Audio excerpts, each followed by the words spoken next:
What's up, my friends? It's Mark Barta with Queermosphere, your weekly insight into anything queer.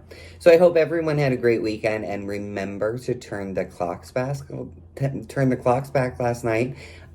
It will be nice when we don't have to do this. I think next year is our last year where we're actually having to change the clocks back, so that'll be nice.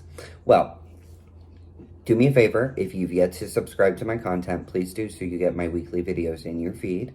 But let's check out what I've gathered from this last week. Troubled individual went on an anti-gay arson rampage in New York City. LGBTQ bars in Milwaukee are banning Jeffrey Dahmer costumes for Halloween.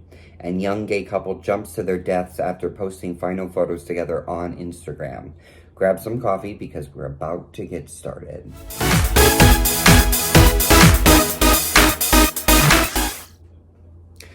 A troubled individual went on an anti-gay rampage in New York last summer and has been indicted with enhanced hate charges. Alex Blodgett was originally indicted in September for a series of arson-related attacks on August 16, 2021 on Manhattan's West Side. His fiery rampage started late on Sunday night on West 13th Street near 7th Avenue at the Lesbian, Gay, Bisexual, Transgender Community Center in Greenwich Village at approximately 1:06 a.m. The defendant tied a rag to the center's front door handles and set it ablaze before setting fire to a trash can in a large potted plant adjacent to the entrance.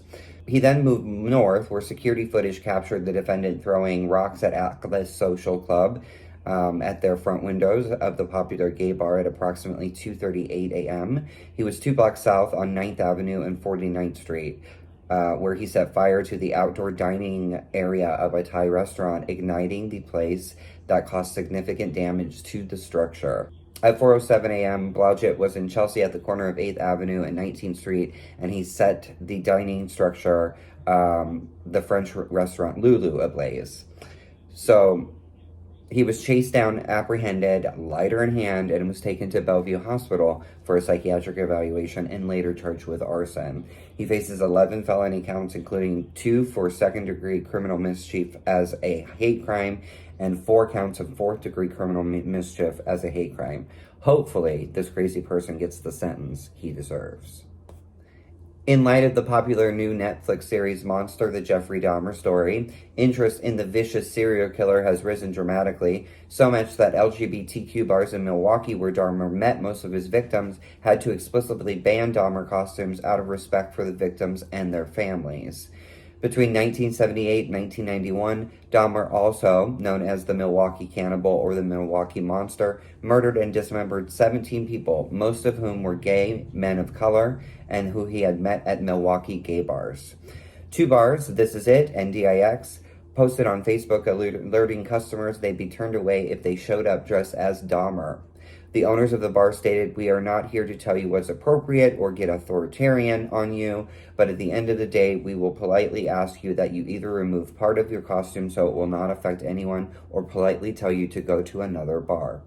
The new Netflix series has been criticized for romanticizing the famous serial killer, and the families of some of Dahmer's victims have spoken out about feeling exploited and re-traumatized by the series. Netflix also removed the LGBTQ plus tag from the series after backlash.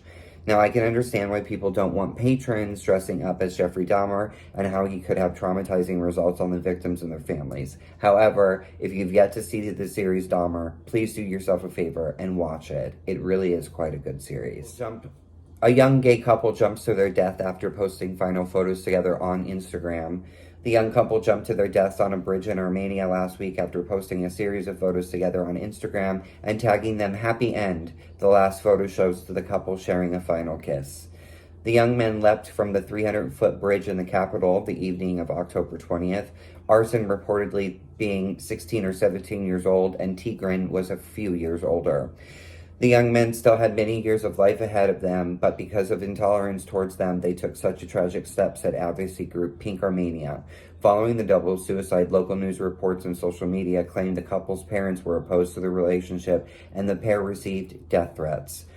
While the heartbreaking romance inspired an outpouring of public grief and support for Armenians' gay community, it also attracted hateful comments and threatening language, mostly continuing to highlight the fact that the boys are gay, which justifies the decision to commit suicide. According to the IGLA Europe's Rainbow Index, Armenia ranks 47 out of 49 countries in Europe and Central Asia for LGBTQ rights, just ahead of Turkey. The boys' Instagram account remains active as a living memorial to the star-crossed lovers. It's just so sad that these two had to take their own lives because they couldn't be themselves. Hopefully, they're sharing each other's love in the afterlife. Well, that's it for me this Sunday. I hope everyone has a great rest of their day and a weekend and is prepared to start that new week. Do me a favor and check out lgbtqnation.com. If you see an article that you think I should mention in one of my videos, just let me know in a DM or comment. And as always, start out by being nice, but if that comes to blind ears, girl, burn the bitch good. Yes, I said it. Have a great day. See you next Sunday.